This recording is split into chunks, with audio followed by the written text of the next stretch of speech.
شهر رمضان الذي أنزل فيه القرآن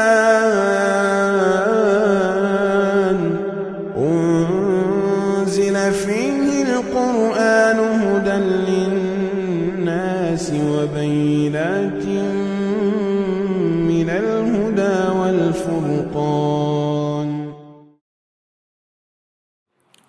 قرآن حکیم کے 9ویں پارے کی تفسیر کا خلاصہ پیش کیا جا رہا ہے۔ سورہ آراف چل رہی ہے۔ آراف، یہ آراف ایک حجاب ہے۔ حجاب، حجاب means you can say barrier حجاب۔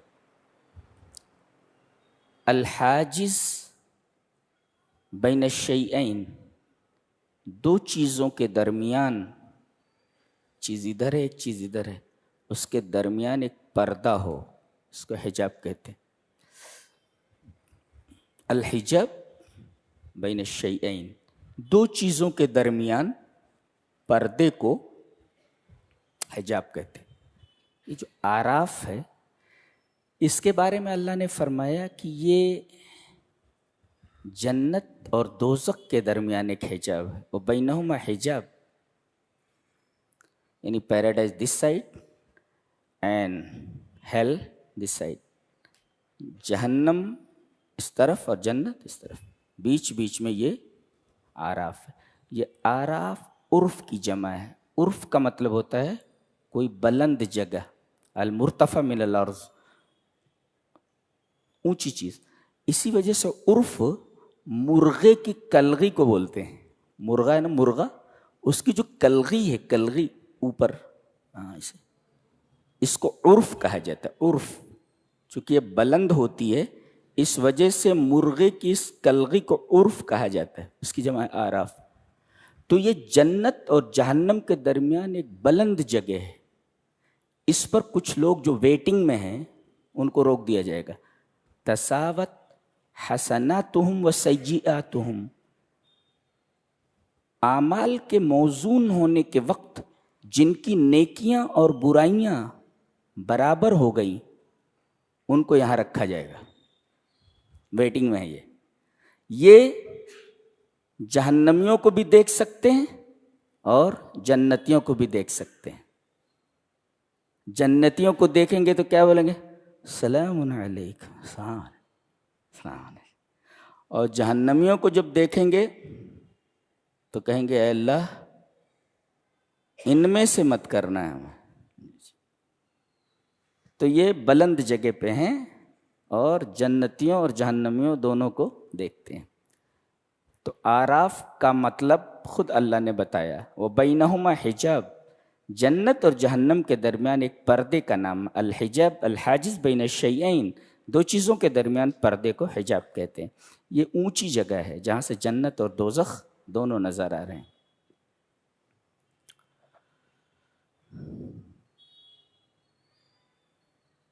ابتدا میں سورہ کریمہ کے یہ کہا گیا کہ قیامت کے دن ہم رسولوں سے بھی سوال کریں گے، مرسلون سے بھی سوال کیا جائے گا اور مرسل الیہم سے بھی سوال کیا جائے گا۔ رسول جو بھیجے گئے ان سے سوال کیا جائے گا، اور جن کی طرف بھیجے گئے اپنی کی طرف، امتوں کی طرف، ان سے بھی پوچھا جائے گا۔ یہاں کہا گیا فَلَنَسْأَلَنَّ الَّذِينَ أُرْسِلَ إِلَيْهِمْ وَلَنَسْأَلَنَّ الْمُرْسَلِينَ، ہم امتوں سے پوچھیں گے اور رسولوں سے بھی پوچھیں گے۔ یہاں یہ نہیں بتایا گیا کہ ماذا يسأل هؤلاء وماذا يسأل أولئك، ان سے کیا پوچھا جائے گا، ان سے کیا پوچھا جائے گا، یہ نہیں ہے یہاں پہ۔ یہاں بس اتنا ہی ہے کہ ہم رسولوں سے بھی سوال کریں گے اور ان کی امتوں سے۔ اس سوال کا جواب 7ویں پارے میں دیا گیا ہے، یوم یجمع اللہ الرسل فیقول ماذا اجبتم، اللہ تمام رسولوں کو جمع کرے گا اور یہ سوال کرے گا کہ کہ تمہیں تمہاری امتوں کی طرف بھیجا گیا تھا، ماذا اجبتم، تمہیں امتوں نے جواب کیا دیا؟ یہ سوال ہوگا، امتوں کی طرف سے رسپانس کیا ہوا تمہارا، وہ بتاؤ۔ اور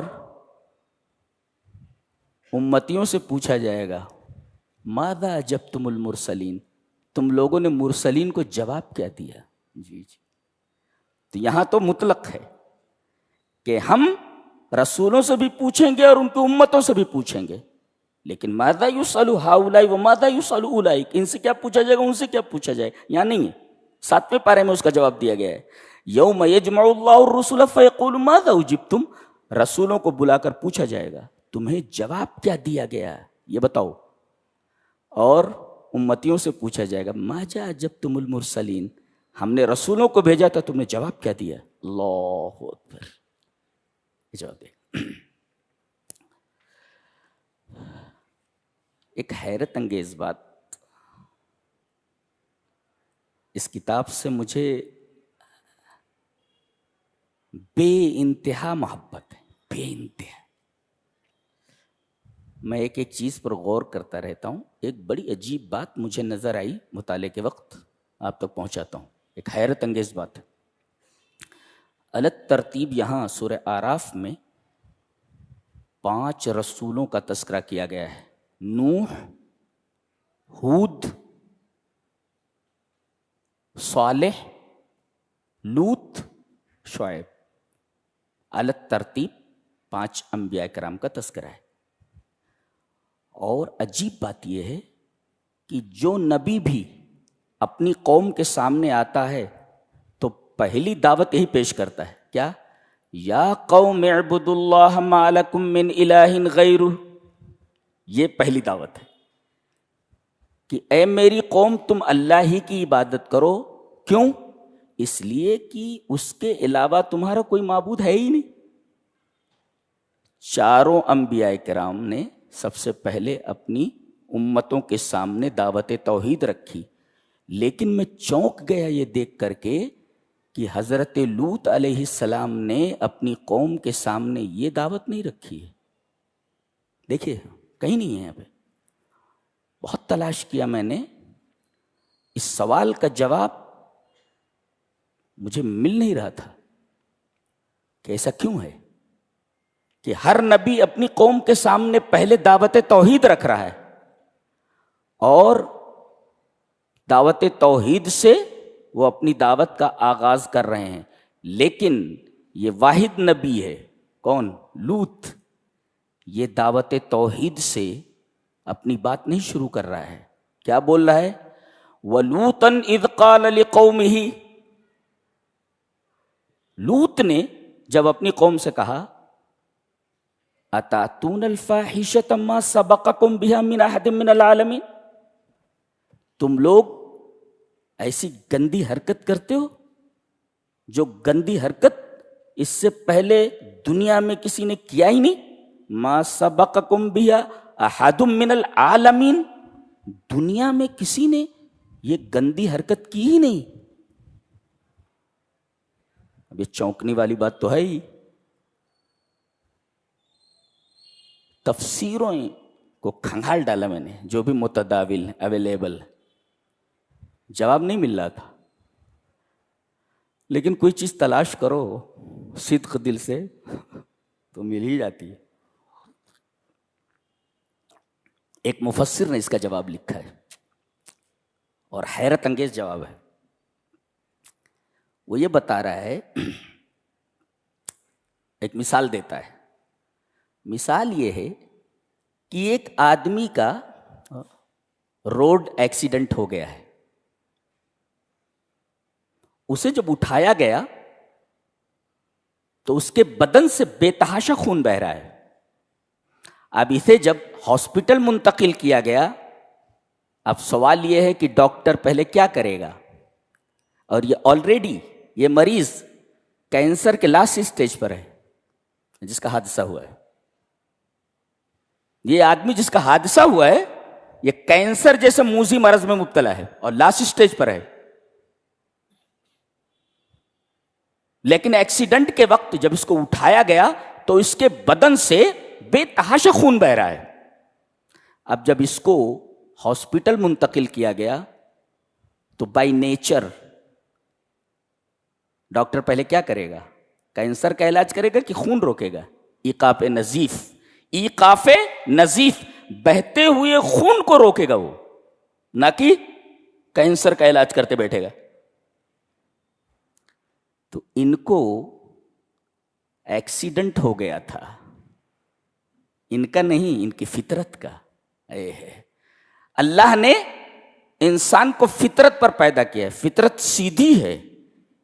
ایکسیڈنٹ ہوا جب یہ تو یہ فطرت الٹ گئی، انتکاس ہوا. شہوت کے لیے عورت بنائی گئی ہے، یہ مردوں کے پاس جاتے تھے. گویا یہ فطرت ان کی الٹ گئی تھی، ایسے الٹ گئی تھی، ان کی فطرت کا ایکسیڈنٹ ہو گیا. اب جب ان کو ہاسپٹل لے جایا گیا تو سب سے پہلے یہ جو ٹیڑھے ہو گئے تھے نا، ان کے ٹیڑھ پن کو ڈاکٹر نے صحیح کرنا ہے. اتنا پیارا جواب دیا اس نے. اچھا، عجیب بات تو یہ ہے، اس سے یہ پتا چلتا ہے کہ یہ اتنا بڑا گناہ ہے. اور ایک نقطہ مجھے اور ملا کہ اللہ نے ہر جگہ اس گندگی کو نکرہ کے ساتھ ذکر کیا ہے، کامن ناؤن. لیکن یہاں آپ دیکھیں گے تو کامن ناؤن نہیں ہے، بلکہ معرفہ لایا گیا ہے یہاں پر. الفاحش، الفاحش، فاحشہ نہیں لایا گیا. ہر جگہ فاحشۃ و مقتا. اگر کوئی اپنی سوتیلی ماں کے ساتھ نکاح کر لیتا ہے تو وہاں کیا کہا گیا؟ فاحشۃن. کامن ناؤن ہے، نکرہ ہے. لیکن یہاں الفاحشہ لایا گیا ہے. یہ نکرہ نہیں ہے، معرفہ ہے. اس کا مطلب یہ ہوا کہ یہ ایسی فحاشی ہے، ایسا گندا کام ہے کہ سارے گندے کام اس میں جمع ہیں. جتنا گندا کام ہو سکتا ہے سب اس میں جمع ہے. اسی وجہ سے الفاحشہ کہا گیا. اللہ، عورت کے ساتھ زنا کرنا وہ تو بہرحال عورت مرد کے لیے بنائی گئی ہے جی. لیکن یہ لوگ مردوں کے پاس جاتے تھے جو ان کے لیے نہیں بنے ہیں. تو اگر کوئی زنا کرتا تو فحشہ ہے عورت کے ساتھ، لیکن اگر مرد کے ساتھ کرتا ہے تو فحشاء مرکبہ ہے، یہ مرکب فحشہ ہے. یہ گویا کہ انتکاس ہے یہاں فطرت کی، فطرت کا انتکاس، الٹ گئی ہے فطرت. لہذا پہلے ٹیڑھے میڑے جو ہو گئے ایکسیڈنٹ میں، پہلے ان کو سیدھا کیا گیا ہے. وَلُوطًا إِذْ قَالَ لِقَوْمِهِ أَتَأْتُونَ الْفَاحِشَةَ مَا سَبَقَكُمْ بِهَا مِنْ أَحَدٍ مِنَ الْعَالَمِينَ. هذا عجیب بات ہے. یہ سوال کا جواب تھا. اور یہی وجہ ہے کہ آدمی جیسے عمل کرتا ہے جزا من جنس العمل دی جاتی ہے. انہوں نے الٹا کام کیا. سورہ ہود میں آگے بتایا گیا کہ جب ہمارے فرشتے آئے تو ان کی بستی کے نچلے حصے کو اوپری حصہ بنا دیا اور اوپر والے حصے کو نچلا حصہ بنا دیا گیا، اس لیے کہ یہ ٹیڑھے ہو گئے تھے، الٹے ہو گئے تھے، لہذا ان کو الٹ دیا گیا، ان کی بستی کو الٹ دیا گیا. اتنا خوفناک عمل ہے یہ. الحذر الحذر. ہمارے پڑوسی ملک نے سنا ہے اس کی اجازت دے دی ہے.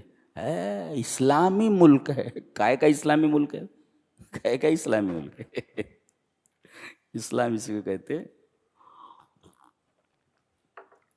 اللہ. اس کے بعد حضرت شعیب علیہ السلام کی قوم کا تذکرہ ہے.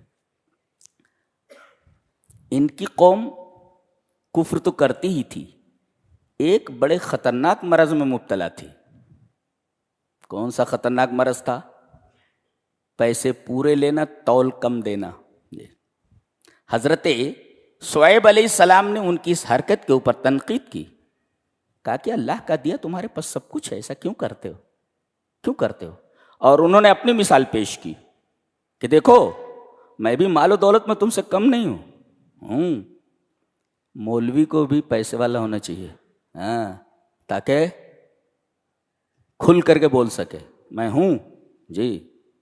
اسی وجہ سے میں حق بات کہنے میں کوئی باک محسوس نہیں کرتا جی، اس لیے کہ میں پیسے والا ہوں جی۔ حضرت شعیب علیہ السلام نے کہا کہ میں پیسے والا ہوں اور اللہ کا دیا میرے پاس سب کچھ ہے، لیکن میں یہ کام نہیں کرتا جو تم کر رہے ہو۔ مثال تمہارے سامنے ہے، میں نہیں کرتا، تم کیوں کرتے ہو؟ کہا کہ سدھر جاؤ تم۔ قال الملأ الذين استكبروا من قومه لنخرجنك يا شعيب والذين آمنوا معك من قريتنا أو لتعودن في ملتنا قال أولو كنا كارهين۔ اس کا ریدم دیکھ رہے ہیں، میں اس کے ریدم سے حیرت زدہ ہو جاتا ہوں۔ کلام ایسا ہوتا ہے کیا؟ دنیا کی کوئی کتاب ایسی ہے کیا؟ قال الملأ الذين استكبروا من قومه لنخرجنك يا شعيب والذين آمنوا معك من قريتنا أو لتعودن في ملتنا قال أولو كنا كارهين۔ ریدم اللہ، دنیا کی کوئی میوزک مقابلہ نہیں کر سکتے اس کا۔ کوئی بہترین قاری پڑھ دے آدمی بے ہوش ہو جائے گا سن کر کے۔ تو بڑے لوگ جن کے پاس پیسہ تھا انہوں نے تکبر سے کہا۔ ایک مفسر لکھتا ہے کہ الاستکبار یتولد من المال، تکبر مال سے پیدا ہوتا ہے جی، الا ماشاء اللہ۔ آدمی کے پاس پیسہ بہت آ جائے متکبر ہو جاتا ہے۔ قال الملأ الذين استكبروا من قومه، جی ان کے پاس پیسہ تھا اس وجہ سے یہ متکبر ہوئے جی۔ تو کثرت مال یہ تکبر کو جنم دیتا ہے،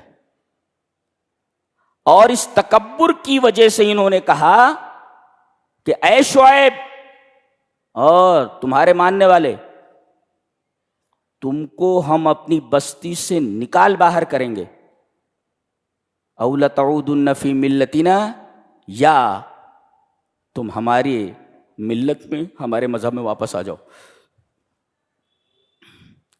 حضرت شعیب علیہ السلام نے جواب، اولو کننا کارہین، اگرچہ ہم تمہارے اس مذہب کو ناپسند کرتے ہوں تو بھی تمہارے مذہب میں آ جائیں؟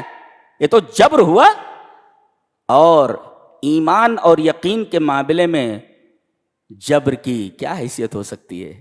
آدمی جبرن کوئی چیز قبول کرے یہ تو فطرت بھی نہیں کہتی ہے۔ قال اولو کننا کارہین، اگرچہ ہم تمہارے عقیدے کو، ہم تمہارے مذہب کو ناپسند کریں تب بھی ہم تمہارے مسلک میں، تمہارے مذہب میں لوٹ آئیں، کیوں؟ تو آزادی رائے کہاں رہ جاتی ہے؟ آزادی عقیدہ کہاں ہے؟ جی جی۔ انہوں نے کہا یہ تو نہیں ہو سکتا کہ ہم تمہارے مذہب میں لوٹ آئیں۔ پھر دعا کر بیٹھے۔ جب نبی تنگ آ جاتا ہے تو بد دعا کر بیٹھتا ہے۔ کیا کہا؟ وسع ربنا کل شیء علما، ہمارا رب اپنے علم کے اعتبار سے ہر چیز کو گھیرے ہوئے ہے، وسیع، اس کا علم ہر چیز کو وسیع ہے۔ علی اللہ توکلنا، ہم نے اللہ ہی پر توکل کیا۔ توکل کا مطلب سمجھ لیتے، توکل کس کو کہتے ہیں، اور اس کو ایک مثال سے سمجھاتے ہیں۔ توکل کہتے ہیں تفویض الامر الی اللہ والثقۃ بہ مع طاعت الاسباب، معاملے کو اللہ کے سپرد کر دینا اسباب اختیار کرنے کے ساتھ جی۔ جیسے آدمی بیمار ہوا تو اس کو ڈاکٹر کے پاس لے گئے، یہ ہے سبب اختیار کرنا، سبب لے گئے، اب وہ دوا دیتا ہے، یہ بھی سبب اختیار کرنا ہوا۔ اب اسباب اختیار کرنے کے بعد معاملہ اللہ کے سپرد کر دے کہ میرے رب، میں نے سبب اختیار کر لیا ہے، دوائی کھا لی ہے، اب اس دوا کے ذریعے شفا دینا تیرا کام ہے، دیٹ از کالڈ توکل۔ اور اگر آدمی اسباب اختیار نہ کرے اور آسمان سے دسترخوان اترنے کا انتظار کرے تو اس کا نام توکل نہیں، تواکل ہے، خالی کھانا، خالی کھینچنا، یہ مطلب اس کا۔ وسع ربنا کل شیء علما علی اللہ توکلنا، توکل کس کو کہتے ہیں؟ توکل کہتے ہیں معاملے کو اللہ کے سپرد کر دیا جائے اسباب اختیار کرنے کے بعد. دکان کھولی ہم نے, صبح سے شام تک بیٹھے, یہ سبب ہے, اور پھر معاملہ اللہ کے اوپر چھوڑ دیا جائے. میرے رب کسٹمر بھیجنا تیرا کام ہے, فائدہ دینا تیرا کام ہے, مال بکوانا تیرا کام ہے, میں نے سبب اختیار کر لیا, دکان کھول دی ہے. اسی وجہ سے ترمذی شریف کی ایک روایت ہے, ایک آدمی نے کہا کہ اللہ کے رسول اونٹ کو باندھوں تب توکل کروں یا توکل پہلے کروں پھر اونٹ باندھوں؟ آپ نے فرمایا اقلھا وتوکل, پہلے اونٹ کو باندھ پھر توکل کر. تو اونٹ کو باندھنا یہ سبب ہے جی, اس کے بعد توکل کرنا ہے. یعنی پہلے اسباب اختیار کرو اور اس کے بعد پھر اللہ پر توکل کرو. کوئی کہے کہ شادی نہیں کروں گا, بچہ چاہیے, ارے جاہل, سبب اختیار کرنا ہی. بد دعا, تمہارا بھروسہ تمہاری طاقت پر ہے, تمہارے پیسوں پر ہے, ہمارا بھروسہ ہمارے رب پر ہے. یہ فرق ہوتا ہے مومن میں اور ایک کافر میں. علی اللہ توکلنا, اللہ ہی پر ہم نے توکل کیا. کیا مطلب؟ تمہارا بھروسہ تمہارے مال پر ہے, تمہارا بھروسہ تمہاری قوت کے اوپر ہے, ہمارا پورا بھروسہ اللہ پر ہے. علی اللہ توکلنا. آج وہی ہے, آدمی کہتا ہے میرا دھندا مجھے رزق دیتا ہے, میری دکان مجھے رزق دیتی ہے. لا لا, تمہیں معلوم نہیں کہ ماں کے پیٹ میں 9 مہینے کس نے تمہاری غذا پہنچائی؟ وہاں تو باپ کا کوئی دخل نہیں, ماں کو کوئی دخل نہیں, کسی ڈاکٹر کو کسی سائنسداں کو کوئی دخل نہیں. وہاں کس نے تمہیں روزی پہنچائی؟ اور باہر نکلے تو کہتے ہو میری دکان مجھے فائدہ دیتی ہے, میرا دھندا مجھے فائدہ دیتا ہے. باہر نکلنے کے بعد تم اللہ کو بھول گئے, تم کتنے احسان فراموش ہو. تو علی اللہ توکلنا جی. کافر ہے تو شمشیر پہ کرتا ہے بھروسہ, مومن ہے تو بے تیغ ہی لڑتا ہے سپاہی جی. تو علی اللہ توکلنا, ہم نے اپنے رب کے اوپر توکل کیا. پھر بد دعا آگے آ رہی, ربنا افتح بیننا وبین قومنا بالحق وانت خیر الفاتحین. اے ہمارے رب ہماری قوم کے درمیان فیصلہ کر دے. یہاں وہ حکم نہیں ہے, افتح ہے. افتح کہتے ہیں ایسے, دیکھیے یہ بند ہے, یہ بند ہے, بند ہے نا. فتح کھولنے کو کیا بولتے ہیں؟ دیٹ از کالڈ فتح. یہ بند ہے چیز, اس کو ایسے فتح. دروازہ سے بند ہے, اس کو کھول دیا جائے تو ایک پٹ ادھر اور ایک پٹ ادھر. تو اے میرے رب ہمارے درمیان اور ان کے درمیان فیصلہ کر دے, نہیں کھول دے. ہاں, باطل کو الگ کر دے, حق کو الگ کر دے جی, حق کو الگ کر دے. مفسرین نے لکھا ہے کہ فتح کی 2 قسمیں کھولنے کی. ایک تو فتح بالعلم, اللہ کسی چیز کو علم کے ذریعے کھول دے, یعنی علم دے دے, اس سے پتا چل جائے کہ یہ حق ہے یہ باطل ہے, یہ آدمی گمراہ ہے منحرف ہے اور یہ آدمی حق کے اوپر ہے. اور ایک ہوتا ہے فتح بالجزا, بدلے کے ذریعے کھولنا, یعنی عذاب نازل کر دے تاکہ جو مجرم ہیں ان کو صفحہ ہستی سے مٹا دیا جائے, اور جو اللہ کے ماننے والے ہیں, اللہ پر ایمان لانے ہیں, ان کی تکریم کی جائے, ان کو بچا لیا جائے. یہ فتح ہے. تو میرے رب اب ہمارے درمیان فتح کر دے, تو کھول دے, عذاب نازل فرما, مومنوں کو بچا لے اور انکار کرنے والوں کو تباہ کر دے. اور عذاب آیا, جانتے کیسا عذاب تھا یہ جی؟ گرمی طاری کر دی گئی پورے شہر پر. گرمی اتنی بڑھی کہ لوگ اپنے بال بچوں کو لے کر کے جنگل کی طرف آ گئے جہاں درخت وغیرہ تھے کہ شاید وہاں ہوا مل جائے. باہر نکلے تو دیکھا کہ ایک بدلی ادھر سے آ رہی ہے. کہا ممطرنا فلما راؤ عارضا مستقبل اودیتہم قالوا هذا عارض ممطرنا. ادھر سے ایک بدلی آتی ہوئی دکھائی دی. کہا کہ یہ بادل ہے جو برسنے والا ہے ہم کو, اب ہماری گرمی کی جو پریشانی ہے وہ حل ہو جائے گی. کہتے ہیں جب بدلی نے ان کو چاروں طرف سے گھیر لیا تو بدلی سے پانی کے بجائے آگ کی بارش ہوئی اور سارے کے سارے جل کر خاکستر ہو گئے. پوری قوم کو تباہ و برباد کر دیا گیا. جی جی. تو ظالم یہ نہ سوچے کہ میں ظلم کرتا جاؤں گا کوئی دیکھ نہیں رہا ہے. وَلَا تَحْسَبَنَّ اللَّهَ غَافِلًا عَمَّا يَعْمَلُ الظَّالِمُونَ. اللہ فرما رہا ہے کہ ظالم لوگ یہ نہ سمجھیں کہ ہم جو کر رہے ہیں کوئی دیکھنے والا نہیں ہے, کوئی پکڑنے والا نہیں. اللہ دیکھ رہا ہے, اللہ دیکھ رہا ہے. ظالم کسی گمان میں نہ رہیں کہ وہ بچ جائیں گے. اللہ, یہ قرآن حکیم بتاتا ہے. اللہ اکبر. اس کے بعد اس کائنات میں اللہ تبارک و تعالیٰ کی سنت جاریہ بیان کی جا رہی ہے. ایک سنت ہے اس کی, کیا کہ کسی قوم کے پاس جب نبی بھیجا جاتا ہے اور قوم اس کی بات نہیں مانتی تو اسے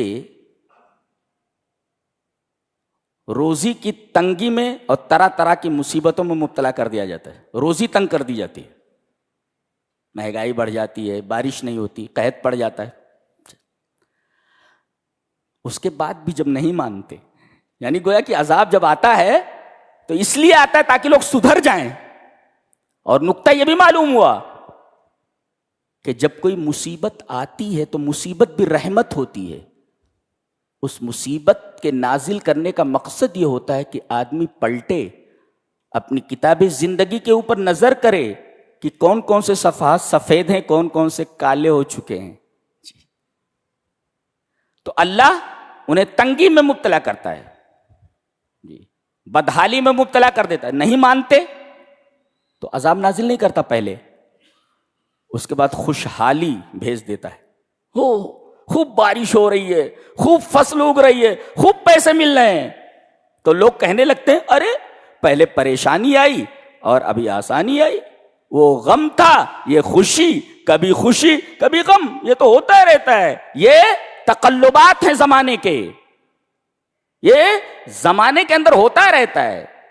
کبھی غم آتا ہے, کبھی خوشی آتی ہے, کبھی پریشانی آتی ہے, کبھی آسانی آتی ہے.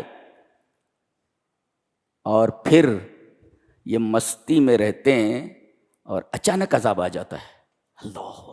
اللہ نے فرمایا یہ عذاب یا تو بیاتن آتا ہے, بیاتن, او ہم یلعبون, کھیل میں مشغول ہوتے ہیں یہ, یا تو پھر رات میں. اور عجیب بات یہ ہے کہ کھیل اور نوم, نیند رات کی, دونوں کلل وقتین وقت غفلت اللہوین, دونوں وقت یہ غفلت کے وقت ہوتے ہیں. آدمی سویا ہوا ہے, غفلت کا وقت ہے, اور آدمی کھیل میں مشغول ہے. تو یہ جو نیند ہے یہ حسی عقل کی جو ہے, عقل کی حسی غائب ہونا, عقل کا حسی طور پر غائب ہو جانا. سو رہا ہے, حسی طور پر عقل غائب ہے. اور آدمی جب کھیل دیکھ رہا ہوتا ہے تو گرد و پیش کا اسے ہوش نہیں ہوتا. واہ واہ واہ واہ واہ واہ, دائیں کیا ہے, بائیں کیا ہے, آگے کیا ہے, کچھ نہیں. واہ واہ واہ, او چھکا مار دے, مار. تو اب یہ صرف آگے دیکھتا رہتا ہے, اور وہ مانوی غفلت میں مبتلا ہوتا ہے. جی, اس کی عقل جو ہے وہ مانوی طور پر غافل ہوتی ہے. تو کھیل کے وقت کو بھی غفلت کا وقت کہا جاتا ہے, اور نوم کا وقت بھی غفلت کا وقت ہوتا ہے. اور جب عذاب آتا ہے تو لعب کے وقت آتا ہے یا نوم کے وقت آتا ہے. ان دونوں اوقات میں آدمی کو بچنے کا موقع نہیں دیا جاتا, تباہ و برباد کر دیا جاتا ہے. اس کے بعد کہا گیا کہ آدمی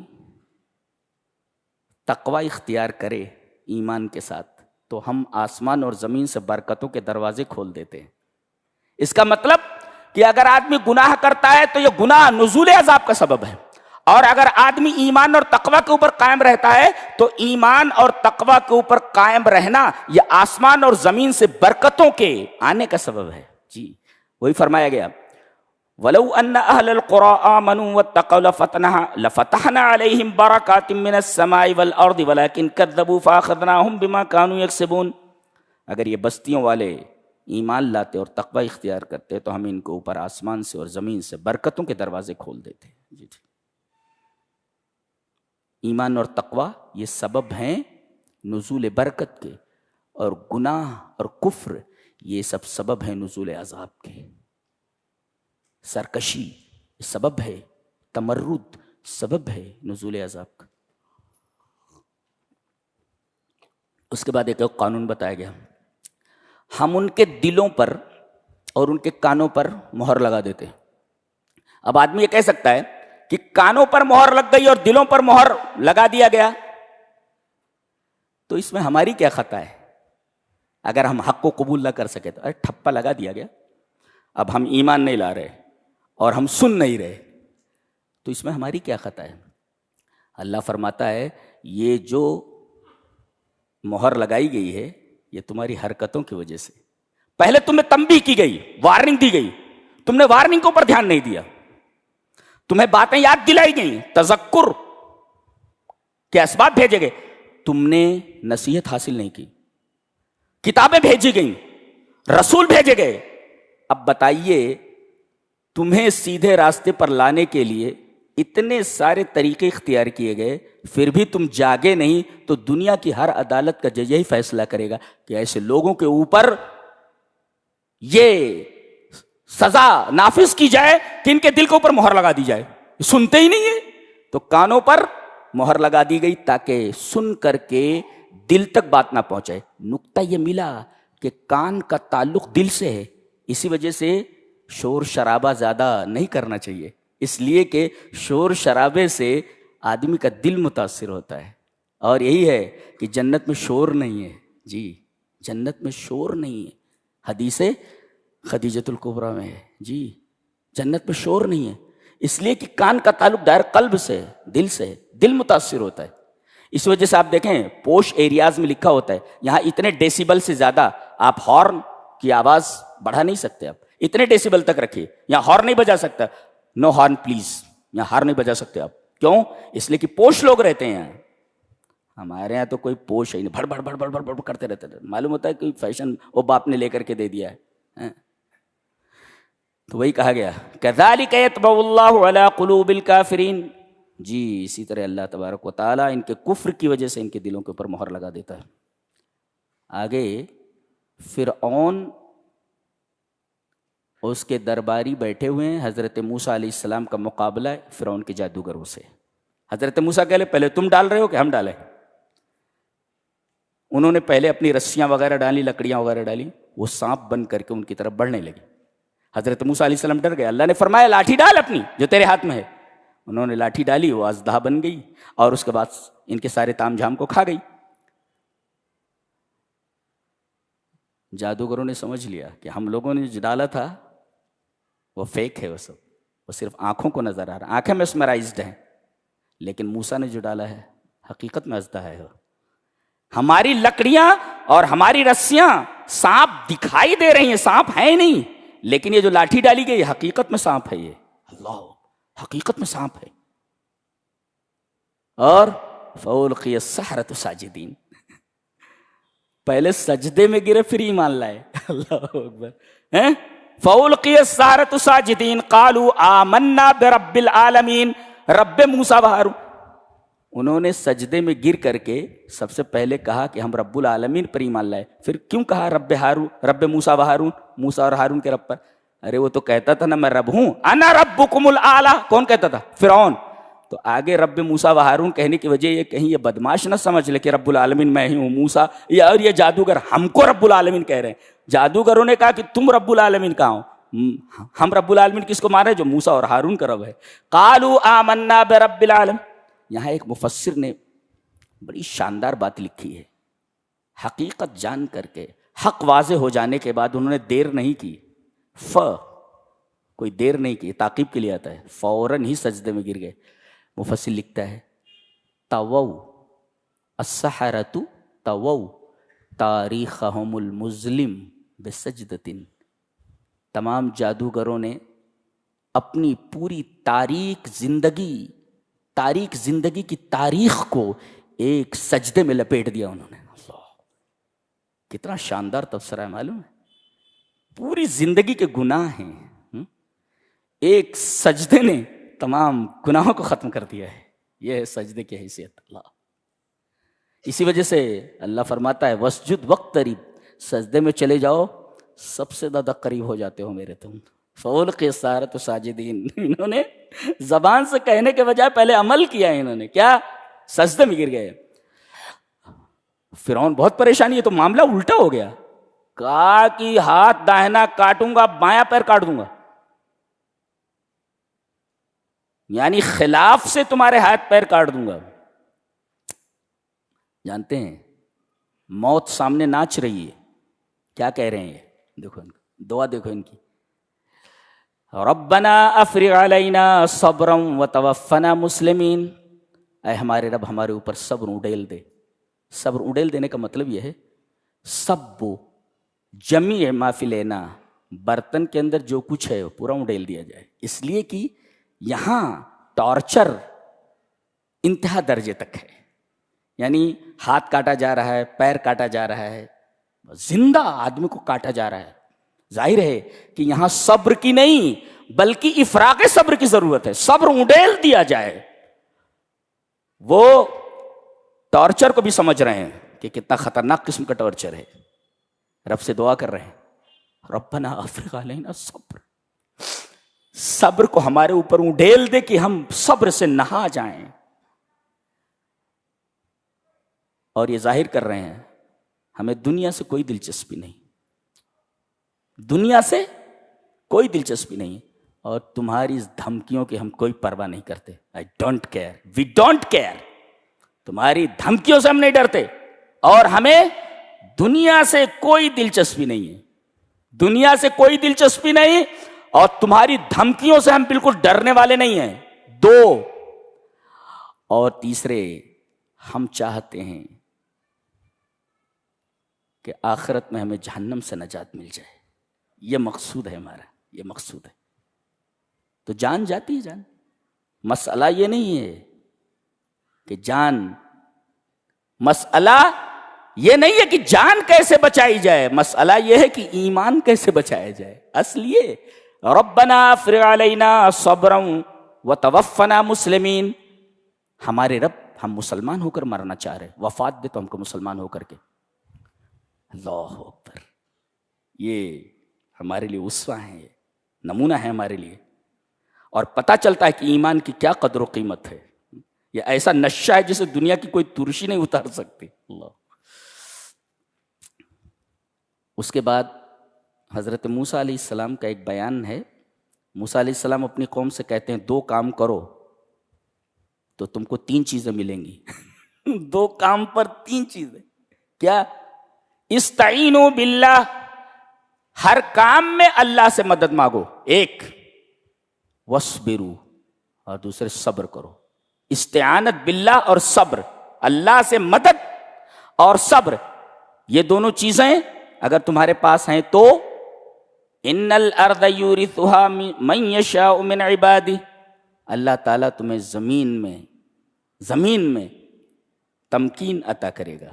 یہ زمین تمہارے حوالے کر دے گا. 1 اور آخرت میں والعاقبۃ للمتقین، اور متقین کے لیے ایک تو یہ زمین تمہارے حوالے کر دی جائے گی استخلاف، اور دوسرے یہ انجام جو ہے یہ متقین کے لیے ہے، دنیا میں بھی اور آخرت میں بھی.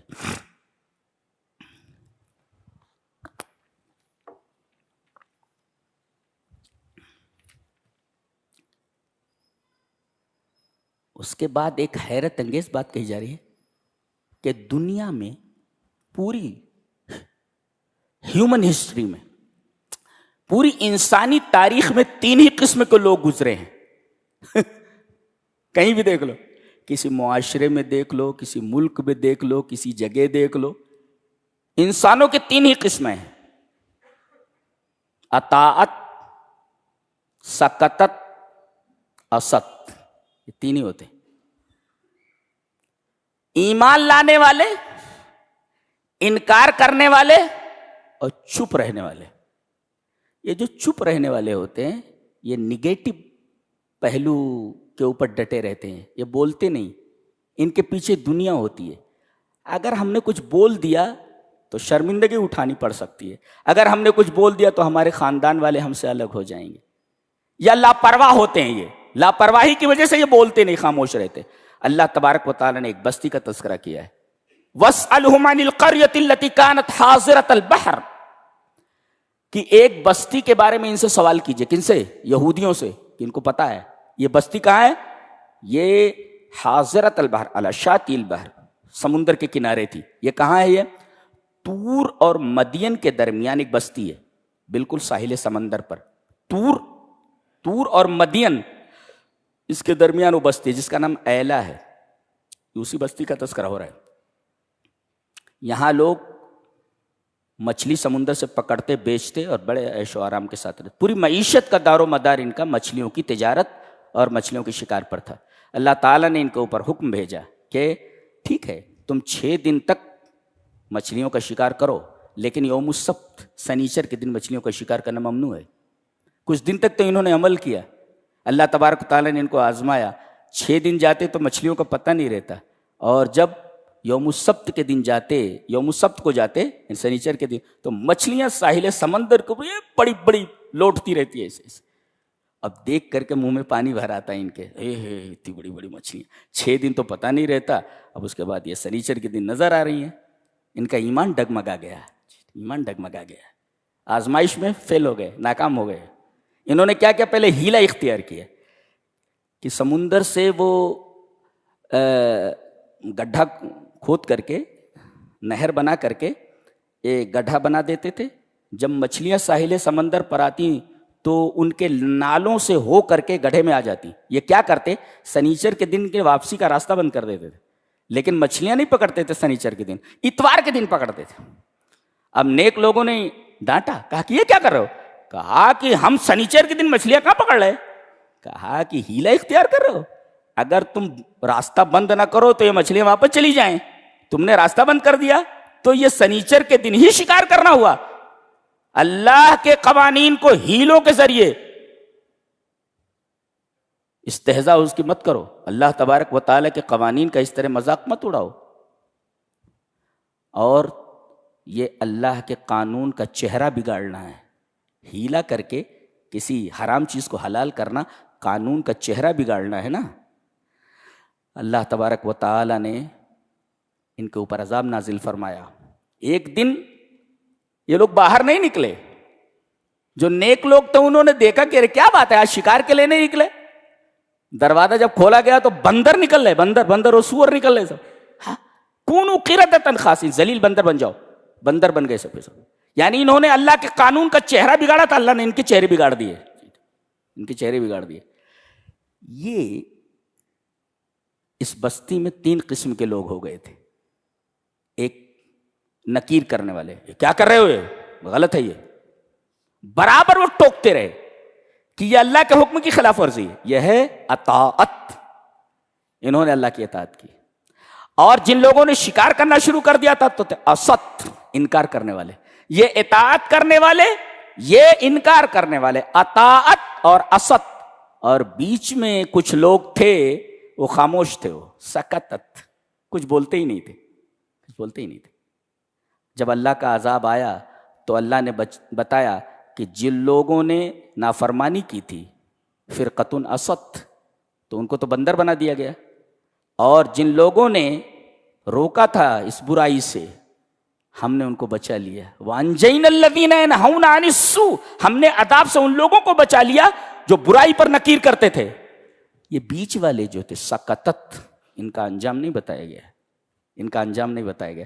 بعض لوگ کہتے ہیں کہ یہ نافرمان لوگوں کے ساتھ یہ بھی تباہ و برباد کر دیے گئے، اور بعض لوگ کہتے ہیں نہیں، بلکہ قیامت کے دن اللہ ان کا فیصلہ کرے گا کہ یہ خاموش کیوں رہے برائی کو دیکھ کر کے. دیکھو، انہوں نے برائی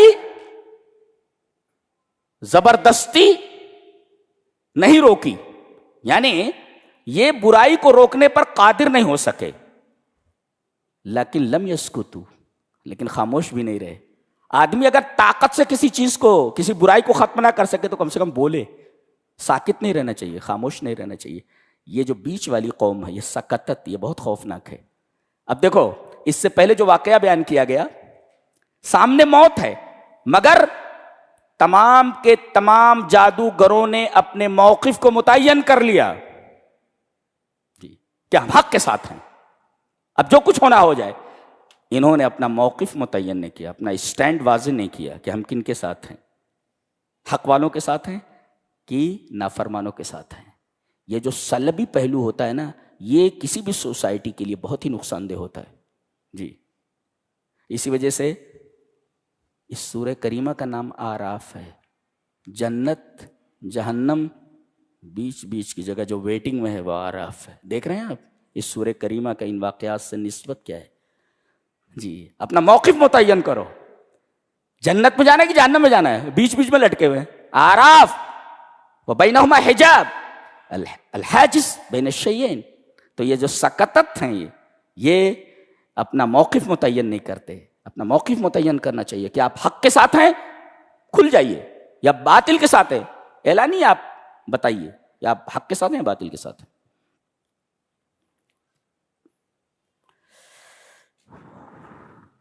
کیا کتاب ہے، سبحان اللہ، ہمارے رب کی کتاب ہے۔ اس کے بعد فرمایا گیا کہ اللہ نے بنی آدم سے، ان کی پیٹھوں سے ان کی ذریت کو نکالا اور ان کو ان کے اوپر گواہ بنایا، اور کہا کہ کیا میں تمہارا رب نہیں ہوں؟ انہوں نے کہا کیوں نہیں، ہم گواہی دیتے۔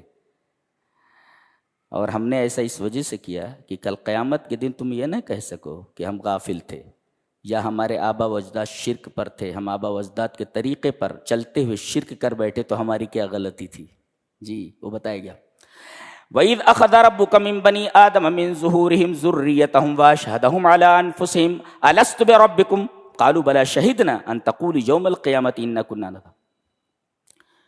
بخاری شریف کی ایک روایت ہے حضرت انس سے کہ ایک جہنمی کو لایا جائے گا، یوتا برجل من اہل النار، ایک جہنمی کو لایا جائے گا اور اللہ اس سے پوچھے گا کہ لو کان لک ما فی الارض، دنیا بھر کے خزانے تجھے دے دیے جائیں تو اکنت مفتدیم بہ من عذاب یوم القیامہ، جہنم سے بچنے کے لیے یہ دنیا بھر کے تمام سونے چاندی تو دے دے گا؟ بولے میرے رب سب دے دوں گا، سب دے دوں گا۔ اللہ فرمائے گا سألتک اقل من هذا فی صلب آدم، آدم کے صلب میں جب تم تھے تو میں نے تم سے اس سے کم کا سوال کیا تھا، کیا؟ کہ میرے ساتھ شرک نہ کرنا۔ اللہ اکبر، دیکھ رہے ہیں شرک اتنی خطرناک چیز ہے کہ پوری کائنات کا مال اور سونا چاندی دے کر کے بھی اگر تم بچنا چاہو تو بچ نہیں سکتے، یہ اتنی خطرناک چیز ہے جی جی جی جی۔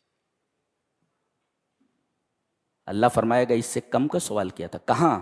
جب تم آدم کی صلب میں تھے، باپ کے صلب سے نطفہ چل کر کے ماں کے رحم میں جاتا ہے، تو باپ کے صلب میں آدمی پہلے رہتا ہے، تو جب تم آدم کے صلب میں تھے تب میں نے تم سے سوال کیا تھا۔ اب دیکھو حضرت آدم کے صلب میں قیامت تک آنے والے تمام کے تمام لوگ ہیں، اللہ نے انہیں نکالا تھا۔ جیسے آدم کی کوئی اولاد، پھر اس اولاد کی کتنی اولادیں، پھر ان اولادوں کی کتنی اولادیں، پھر ان اولادوں کی کتنی اولادیں، گویا کہ تمام باپوں کے صلب سے اِذَا اسْتَخْرَجَ رَبُّكَ أَوْلَادَ آدَمَ مِنْ صُلْبِ أَصْلَابِهِمْ، یعنی کلو انسان من ظہر ابی، ہر انسان اپنے باپ کی پیٹھ سے ہوتا ہے، کہ باپ کی پیٹھ سے ہوتا ہے، تو تمام کو نکال کر کے اللہ تبارک و تعالیٰ نے یہ وعدہ لیا تھا۔ اس کو کہتے ہیں عالم الذر، چیونٹیوں کا عالم۔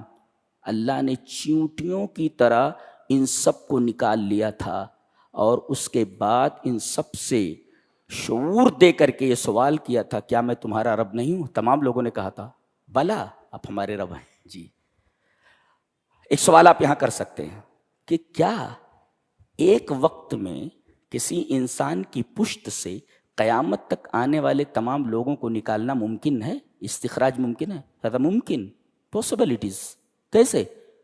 اس لیے کہ آدمی جب ایک دفعہ مقاربت کرتا ہے تو اس میں 3 ml سیمن نکلتا ہے، نطفہ 3 ml منیمم 3 ml، اور 1 ml کے اندر تقریباً 10 کروڑ اسپرمیٹوزوا ہوتے، جراثیم جو ہوتے اسپرمیٹوزوا ہوتے. کتنے ہوتے؟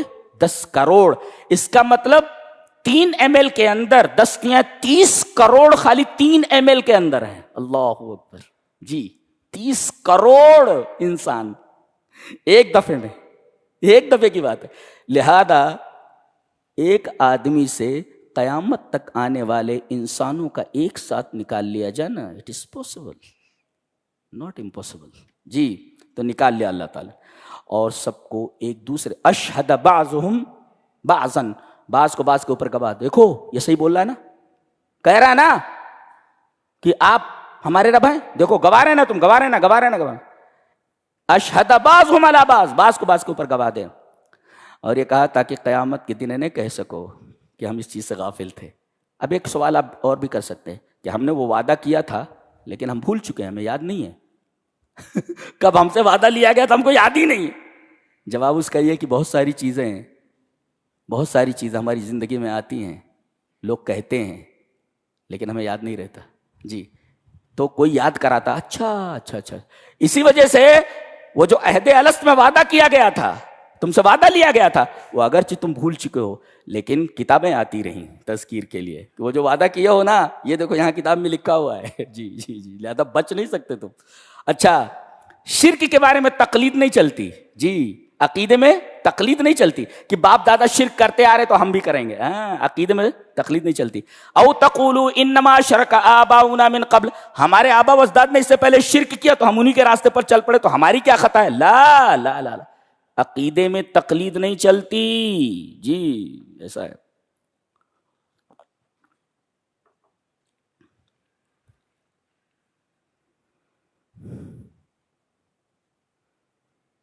اس کے بعد یہ کہا گیا کہ علم کافی نہیں ہے، علم سب کے پاس ہوتا ہے. کوئی بڑے سے بڑا عالم ہو، علامہ ہو، اگر اس کے پاس اتباع حق نہیں ہے تو اس کا علم کسی کام کا نہیں. جی بتایا گیا وَاتْلُ عَلَيْهِمْ نَبَأَ الَّذِي آتَيْنَاهُ آيَاتِنَا فَانسَلَخَ مِنْهَا فَأَتْبَعَهُ الشَّيْطَانُ فَكَانَ مِنَ یعنی انداز بیان کتنا خوبصورت ہے. اللہ فرما رہا ہے آپ اس آدمی کی خبر دے دیجئے. نبا کہتے ہیں خبر لہو شان، ایسی خبر جو بہت اہمیت کی حامل ہو، اس کو نبا بولتے. جی اس آدمی کی خبر دے دیجئے جس کو ہم نے اپنی آیتیں دی تھیں، اپنی آیتوں کا علم دیا تھا. اچھا آیتوں کا علم مل گیا. اچھا اب کیا کیا، یہ اس سے ایسے نکل گیا جیسے سانپ اپنی کینچلی سے نکل جاتا ہے. یہ تعبیر دیکھ رہے کتنی خوبصورت ہے. فنسلخ، سانپ کو دیکھیں، سانپ کبھی کبھی ایسا ہوتا ہے کینچلی پڑی رہتی ہے وہاں پر تو پتہ چلتا ہے سانپ یہیں کہیں ہے، سانپ یہیں کہیں ہے، ایک کینچلی اس کی یہاں پڑی ہوئی ہے. تو سانپ جو ہے اپنی کینچلی سے نکل جاتا ہے اور ایسا لگتا ہے کینچلی سے کہ سانپ جیسے یہیں پڑا ہوا ہو، کینچلی پوری تو اس سے نکل جاتا ہے. اور عجیب بات یہ ہے کہ سانپ جب اپنی کینچلی سے نکل جاتا ہے تو دوبارہ وہ کینچلی نہیں پہنتا، دوبارہ وہ کینچلی بدن کے اوپر نہیں لیتا. اس کا مطلب یہ ہے ہماری آیتوں کے ملنے کے بعد جب وہ آیتوں سے نکل جاتا ہے، جیسے سانپ اپنی کینچلی سے نکل جاتا ہے تو یہ واپس نہیں جاتا، جیسے سانپ اپنی کینچلی دوبارہ واپس نہیں جاتا. کیا سائنس ہے گفتگو کرنے کی. اللہ دیکھ رہے ہیں آپ کیسی گفتگو ہے، یہ انسان بول سکتا ہے کیا ایسا. وَاتْلُ عَلَيْهِمْ نَبَأَ الَّذِي آتَيْنَاهُ آيَاتِنَا فَانسَلَخَ مِنْهَا. اسے دوسرے انداز سے بھی کہا جا سکتا تھا لیکن بولنے کا انداز اتنا ہائی لیول کا ہے کہ عقل حیران ہو جائے. وَاتْلُ عَلَيْهِمْ، میں تو عربی کا طالب علم ہوں، میں جانتا ہوں کیا ہے. وَاتْلُ عَلَيْهِمْ نَبَأَ الَّذِي آتَيْنَاهُ آيَاتِنَا فَانسَلَخَ مِنْهَا، نکل گیا. فَأَتْبَعَهُ الشَّيْطَانُ، پیچھے لگ گیا اس کے شیطان. کہتے نہیں کہ شیطان اس کا گرو ہو گیا، نہیں نہیں نہیں، یہ شیطان کا گرو ہو گیا. بھئی کوئی شیطان کے پیچھے چلے تو کہیں گے بھی شیطان اس کا گرو ہے. یہاں کہا گا فاتباہ الشیطان، شیطان اس کے پیچھے چل رہا ہے، یہ شیطان کا گرو ہے، یہ شیطان کا امام ہے. تو الٹا ہو گیا نا. کہتے ہیں بھائی شیطان کے پیچھے چل رہا ہے، شیطان اس کا امام ہے، گرو ہے. ارے شیطان اس کے پیچھے چل رہا ہے، یہ شیطان کا گرو ہے، شیطان کا امام ہے. فاتباہ الشیطان، یہ اتنا بڑا گنہگار ہے کہ شیطان کا گرو بن جاتا. فکان من الغاوین، غاوی کہتے ہیں، غوایت کہتے ہیں جہل من اعتقاد فاسد، فاسد اعتقاد سے نکلنے والی جہالت کو غوایت بولتے ہیں. اس کا عقیدہ فاسد ہو گیا نا، اس وجہ سے غاوی کہا گیا. اللہ فرماتا ہے یہ شخص جس کو ہم نے آیتیں دی تھی اور وہ آیتوں سے ایسے نکل گیا جیسے سانپ اپنی کینچلی سے نکل جاتا ہے، اور شیطان جو ہے اس کا مقتدی بن گیا، شیطان کا امام بن گیا، اور یہ گمراہ لوگوں میں سے ہو گیا. اگر ہم چاہتے تو ہم اس کو بلند کرتے. اللہ اکبر. دیکھو علم تھا لیکن اس کے علم نے اس کو بلند نہیں کیا، چونکہ اس کے علم نے اتباع حق کے اوپر اسے مجبور نہیں کیا، اتباع حق نہیں کی. تو وَلَوْ شِئْنَا لَرَفَعْنَاهُ بِهَا، اگر ہم چاہتے تو اس کو بلند کرتے. وَلَكِنَّهُ أَخْلَدَ إِلَى الْأَرْضِ، لیکن وہ زمین کی طرف مائل ہو گیا. گویا علم آدمی کو اٹھاتا ہے جی، اور جہالت آدمی کو زمین کی طرف لے جاتی ہے. وَلَكِنَّهُ أَخْلَدَ إِلَى، اے رَكَنَ إِلَى الْأَرْضِ، زمین کی طرف جھک گیا. اور اخلدہ کا لفظ استعمال فرمایا گیا ہے، یعنی ظانن بِأَنَّهُ يَخْلُدُ فِي الْأَرْضِ، ایسا سمجھ رہا ہے کہ ہمیشہ رہے گا زمین میں. اخلد إِلَى الْأَرْضِ وَاتَّبَعَ هَوَاهُ، اور اپنی خواہشات کے پیچھے چل پڑا، جو اس کا دل کہہ رہا ہے وہ کر رہا ہے. تو اس کی مثال کتے کی سی ہو گئی. فَمَثَلُهُ كَمَثَلِ الْكَلْبِ، لائک اے ڈاگ. ایک اس کی مثال کتے کی مثال ہو گئی کہ اگر تم اس کو مارو تب بھی زبان نکالے رہتا ہے، چھوڑ دو تب بھی زبان نکالے رہتا ہے. کتا یہ عجیب و غریب مخلوق ہے، اگر کسی بھکاری کو دیکھ لے تو بھونکنے لگتا ہے، اور کسی پوش آدمی کو دیکھ لے بہترین کپڑوں میں ملبوس تو خاموش رہتا ہے، آ کر کے اس کے پاس اپنی دم ہلانے لگتا ہے. تو وہ عالم جو عمرہ کے سامنے اپنی دم ہلاتا پھرے، مثلہ کمثل الکلب، کتا ہے وہ. فمثلہ کمثل الکلب، اس کی مثال کتے کی مثال ہے کہ یہ بھکاریوں کو دیکھتا ہے تو بھونکتا ہے، اب کسی بڑے آدمی کو، خوش پوش آدمی کو دیکھتا ہے تو دم ہلاتے ہوئے اپنی تھوتنی زمین کے اوپر رکھ دیتا ہے، اپنی تھوتنی زمین کے اوپر رکھ دیتا ہے. اچھا، اس کی ایک اور خصوصیت ہے، ایسے سویا رہتا ہے، دیکھے ہوں گے آپ، ایسے سویا رہتا ہے، اچانک اٹھتا ہے، دوڑ کر کے وہاں جاتا ہے، پھر وہاں سے دوڑ کر کے یہاں بیٹھ جاتا ہے. وہ کائے کو دوڑ کر کے گیا؟ آج تک میری سمجھ میں نہیں آیا وہ کائے کو دوڑتا ہوتا، وہ دوڑ کر کے وہاں کیوں گیا ہے؟ وہ شاید کچھ مل جائے کھانے کو. ایسا یہاں سویا رہتا ہے، اچانک اٹھے گا، دوڑتا ہوا جائے گا، اور دوڑنے کے بعد وہاں سے دور سے دیکھا پھر آ کر وہیں بیٹھ جائے گا. یہ دوڑا کیوں؟ آج تک میری سمجھ میں نہیں آ رہا ہے. اکثر دیکھا گیا کتوں کو ایسا کرتے.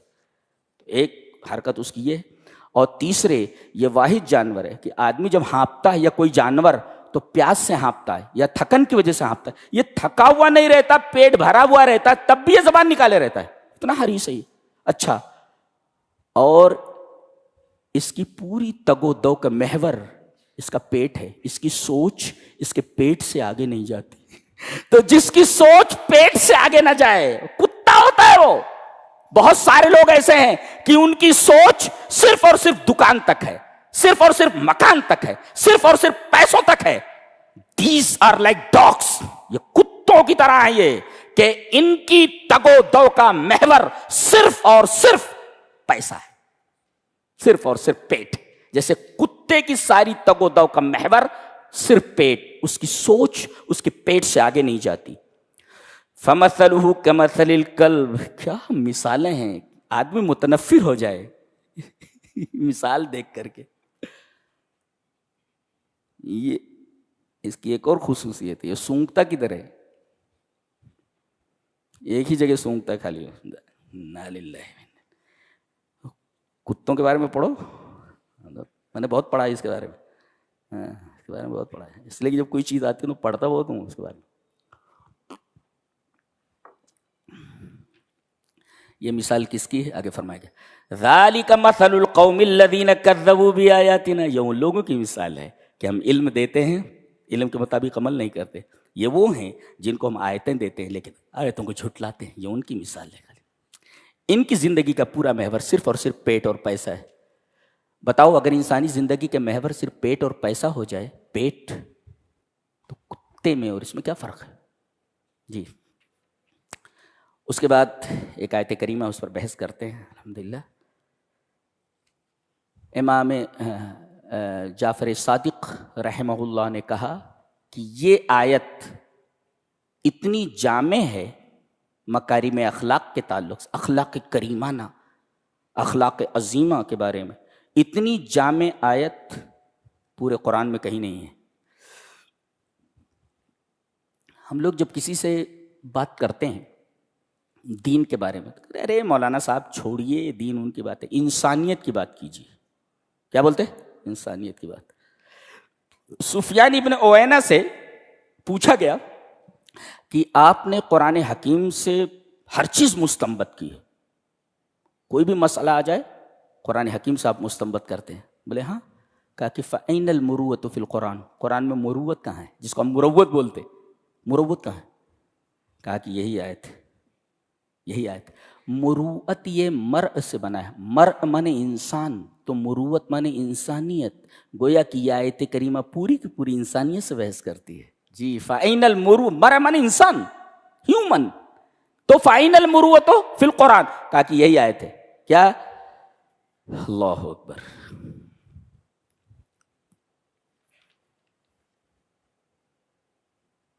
خُذِ الْعَفْوَ وَأْمُرْ بِالْعُرْفِ وَعَارِضْ عَنِ الْجَاهِلِينَ.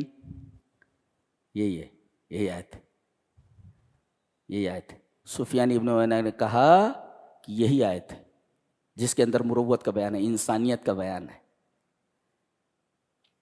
کیسے؟ اللہ نے فرمایا معافی لو. دینے والا کون؟ اللہ. اللہ کہہ رہا میں دے رہا ہوں تو تو لے لے. کیا؟ معاف کرنا, معاف کرنا. دیکھو للناس ثلاثۃ اصناف, انسان کی 3 قسمیں ہیں. انسان کی 3 قسمیں. ایک یہ کہ غلطی کرتا ہے اور جانتا ہے کہ غلطی ہے یہ, تو اس کو معاف کر دو. جی. بہو سے غلطی ہو جائے, بیچاری چائے لا رہی تھی, لڑکھڑائی اور پوری چائے زمین پر گر گئی اور کپ ٹوٹ گئے. ساس اندھی ہے, تیرے باپ نے سب خریدا. معلوم ہے بچی کو, معلوم ہے وہ غلطی ہو گئی ہے نا, غلطی مان رہی ہو تو معاف کرو اس کو, معاف کرو. لیکن معاف نہیں کرتی. تیرے باپ نے خرید کر کے دیا ہے, اپنے گھر سے لائی ہے کیا؟ فقیر باپ کی فقیر بیٹی, فقیر باپ کی فقیر بیٹی. تو اب یہ غلطی مان رہی ہے نا, تو اس کو معاف کر دو. تو جو غلطی کرے اور یعرف خطاہ, اپنی غلطی کو جان لے تو معاف کر دو. اور ایک ہے غلطی کرتا ہے مگر نہیں جانتا کہ یہ غلطی ہے, تو وامر بالعرف, اسے بتاؤ کہ یہ غلطی ہے. اور ایک ہے غلطی کرتا ہے اور جانتا بھی ہے غلطی کا ہے, غلطی ہے, لیکن وہی مرغے کی ایک ٹانگ, مرغے کی ایک مان کرنے نہیں دیتا. ایک نواب صاحب تھے, تو ان کا کوئی مہمان آنے والا تھا. کہا کہ آج مرغ مسلم بناؤ. باورچی نے کہا ٹھیک ہے, مرغ مسلم بناتے. اب جب مرغ مسلم تیار ہو گیا تو کہا لاؤ چکھ لیں تھوڑا سا. مرغا ذرا کچھ اچھا دکھ رہا ہے, کھینچ اچھی بن گئی ہے. اب وہ تھوڑا سا چکھا تو اس کو مزہ آیا, اس نے پوری ٹانگ کھینچ لی, ٹانگ کھینچ گیا. اب جب وہ مرغا سامنے لایا گیا تو نواب صاحب نے کہا یہ مرغ مسلم کہاں ہے, اس کی ایک ٹانگ نہیں ہے. بولے نواب صاحب آپ کو کیا معلوم, یہ مرغا ایک ہی ٹانگ والا تھا, ایک ہی ٹانگ والا تھا. چلو بھائی بات آئی گئی, ختم ہو گئی. ایک دفعہ بگی پر بیٹھ کر کے نواب صاحب اس کے ساتھ جا رہے تھے, دیکھا کہ ایک پیڑ کے نیچے ایک مرغا, مرغوں کی عادت ہوتی ہے وہ جب کھڑے ہوتے ہیں تو ایک پیر جو ہے اٹھا لیتے ہیں اسے اور ایک پیر پر کھڑے رہتے. کہا کہ نواب صاحب دلیل حاضر ہے. کہا کہ کیا دلیل؟ بولے میں نے کہا نہیں تھا کہ مرغا ایک ٹانگ کا بھی ہوتا. وہ دیکھو مرغا ایک ٹانگ پہ کھڑا ہوا ہے, وہ ایک ہی ٹانگ والا مرغا ہے, یہ دلیل حاضر ہے. کہا کہ اچھا ٹھہر. نواب صاحب نے اپنی چھڑی اٹھائی اور مرغے کو ہوش کیا, وہ پیر رکھ کر کے یوں بھاگا. کہا کہ ابے تو کہتا تھا ایک پیر ہے, دو پیر ہے. کہا کہ نواب صاحب وہاں بھی اس مرغے کو اگر آپ اپنی چھڑی سے ہوش کرتے تو دوسری ٹانگ نکل آتی تھی. اب دیتی تھی. یہ ہے کہ ایک ہے آدمی غلطی کرے اور غلطی جانے, معاف کر دو. ایک ہے غلطی کرے مگر جانتا ہی نہیں کہ غلطی ہے, تو بتاؤ اس کو کہ غلطی ہے. اور ایک ہے غلطی کرتا ہے, جانتا بھی غلطی ہے, مگر اپنی اس غلطی کو ثابت کرنے کے لیے بے شمار بیکار قسم کے دلائل لاتا ہے. تو اس کو کہا گیا وَعَارِضَ عَنِ الْجَاهِلِينَ, یہ جاہل آدمی ہے, اس کے منہ ہی مت لو.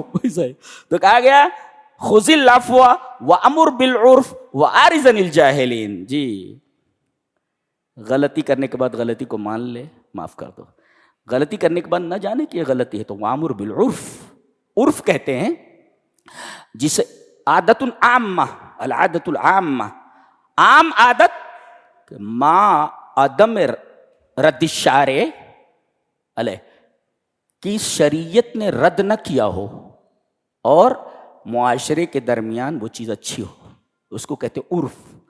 تو ہر اچھی چیز کا آپ پرچار کریں, ہر اچھی چیز لوگوں کو بتائیں, اللہ معاف کر دیں, ہر اچھی چیز جو ہو سکتی ہے لوگوں تک پہنچائیں.